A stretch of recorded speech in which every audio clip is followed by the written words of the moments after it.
Dr. Shar, Dr. Rectanwald. This is Cory OConnell. And then in my TRT Lab Final video, this is my lovely fiance Mimi. She'll be my patient. This is my instrument. It's a highlighter. We're kind of tight in space here.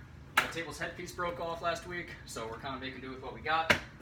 So we're going to start by having you go face down, Mimi. I'm going to make sure she's centered on the table, both her pelvis and her feet. Her feet are equal distance apart from the outside of the table here. Her hands aren't underneath her pelvis at all. She doesn't have anything in her pockets. She's hanging out. She's nice and comfy. So we're going to start off with priority 2, which is checking cervical syndromes. I'll do a leg check first. I'll do Achilles reflex, 3 seconds.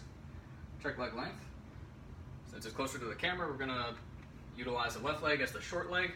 So we're going to start by doing cervical syndrome. So Mimi, go ahead and turn your head to the left.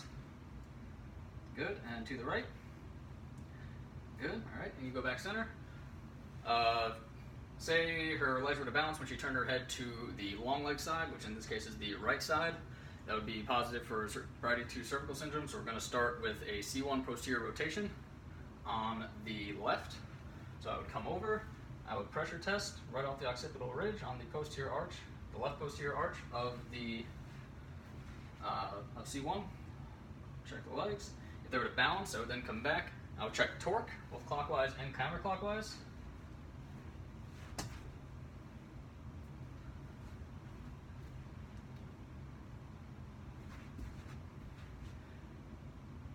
And if one of those were to balance the legs, I would then be ready to adjust my trusty highlighter.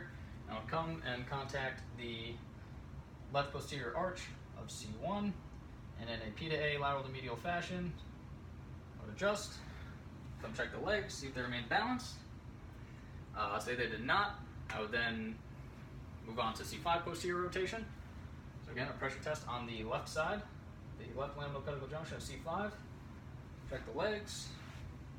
Say they were to balance, I would come over, I would check torque, both positive, both clockwise and counterclockwise.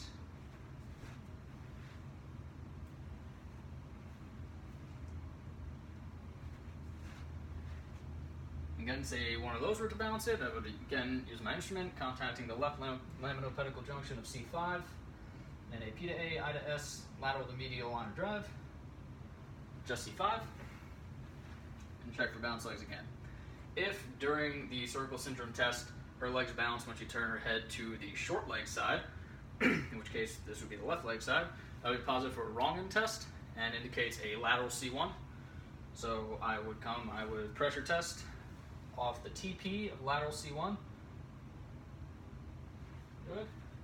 And see if it bounces the legs. If it does, I would adjust. There's no torque for lateral C1, so using my instrument in a strictly lateral to medial fashion off the TP of the atlas, I would adjust like that. So moving on then, we would check for bilateral cervical syndrome, which would be indicated by alternating short legs, depending on which side she turns her head. So if she turned her head to the left and the left leg drew short, and she turned her head to the right and the right leg drew short, that would be positive for bilateral cervical syndrome.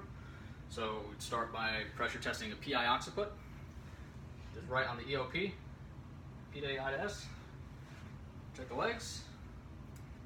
If they're balanced, I would adjust to my instrument. Again, right on the EOP of the occiput in P to A, I to S fashion. Good. If they did not balance, I would move on to a coccyx and a sphenoid.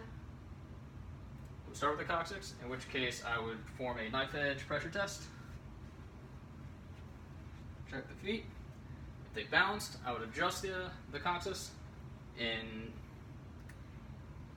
an A to P fashion. So using my instrument, I'd find the coccyx, and scoop under, and it'd be a to P adjustment. And following coccyx adjustment, you always have to do sphenoid as well. So I'd come over just behind the orbital ridge, a pressure test in all 4 cardinal directions while checking the feet. Whichever one balances the feet, I would come, I'd place my finger on the sphenoid in that area, and place the instrument on my finger, laying it flat against the patient's head, and adjust as so. So if that were to balance the legs, you would be done, but in this case, we're going to assume it did not, so we're going to move on to a C5 PI. A pressure test on spinous process of C5. Check the legs. They were balanced, so check torque, both clockwise and counterclockwise.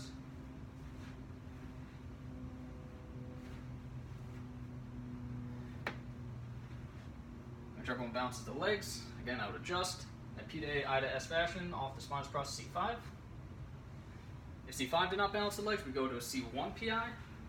So similar fashion, pressure test on the spinous process of C1. Check the legs.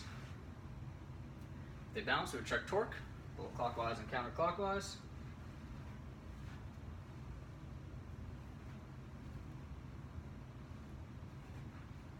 If one of those bounces the leg, I would adjust off the spinous process of C1, and P to A, I to S line of drive. If C1 did not bounce the legs, we move down to T5 PI. So pressure test C5, just gonna roll up your hood here. So pressure test on the spinous process T5, check the legs. If it balances, I'm gonna check torque as well.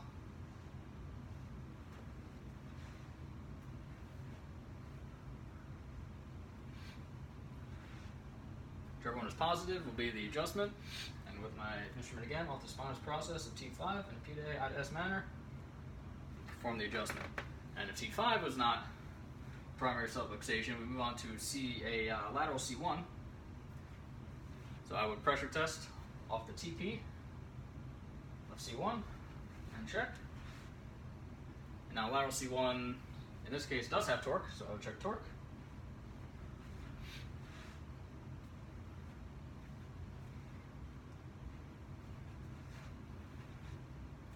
Whichever bounces the legs, I would adjust in a lateral to medial fashion. Good, so that's all priority 2. Moving on to priority 1, we'd start by checking a lateral occiput. So check the short legs. We assume still that the left leg is short. Come over, I'd pressure test lateral occiput, so right off the mastoid. And P to A, lateral to medial fashion, check if it bounces. If it doesn't, we'll check the other side. If one were to bounce the legs, we would check torque, clockwise and counterclockwise.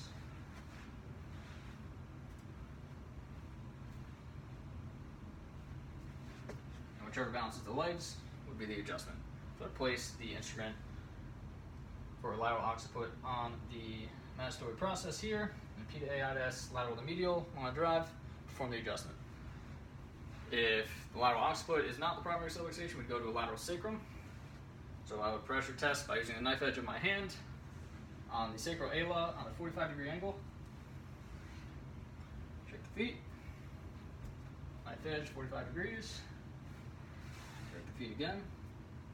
Whichever is positive, I would contact lateral aspect of S2 with my instrument. After checking torque, of course. Whichever bounces the legs, I would adjust. P to A, I to S, lateral to medial fashion. If lateral sacrum is not the adjustment, or the subluxation, we move to coccyx again. So knife edge, up.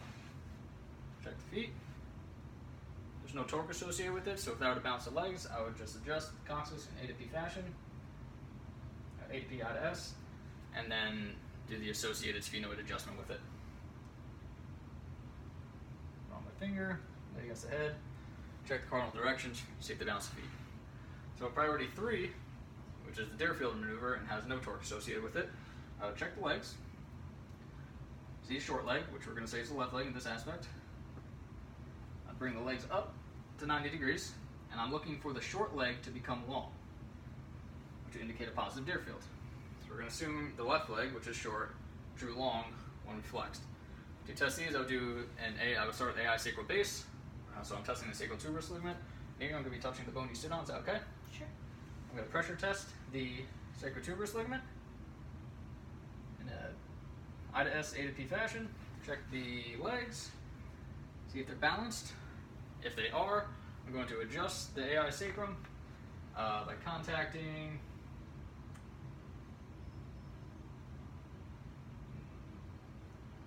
what's what we call sacral base. PA S-time fashion. Check the legs again. See if they're balanced. If that's not the primary subluxation, we're going to do an AS trochanter, in which case I'm going to swipe along the greater trochanter in an A to P, I to S lateral medial fashion. Check the legs. Check the legs. See which balanced. We'll assume the left one balanced them, so we're going to adjust in an A to P, I to S fashion off the greater trochanter. Just like that. And third option would be a PI ilium. So we're going to, off the PSIS pressure test in a P to A, I to S medial to lateral fashion. Check the legs. And check the legs. Set a left for positive. We would set off on the PSIs, the medial, inferior-medial aspect with our instrument, and have a line of P to A, I to S, medial to lateral. And last but not least, the superior pubic rami test. Maybe you can go ahead and flip over, face up. For this one, I'm going to put my fist in between her knees here. I'm going to have you squeeze it on my fist. Good, and relax. I'm going to, again, check the leg, in which case the short leg, which would be the left, would get shorter after squeezing on my fist. Good. And addressing pubic rami. I think I'll just contact the superior aspect of the pubic rami with the instrument. I'll just be contacting the groin here. Contact with the instrument, and then a to P, SI fashion, adjust the superior pubic rami. And that covers first three priorities of TRT. See you guys at graduation.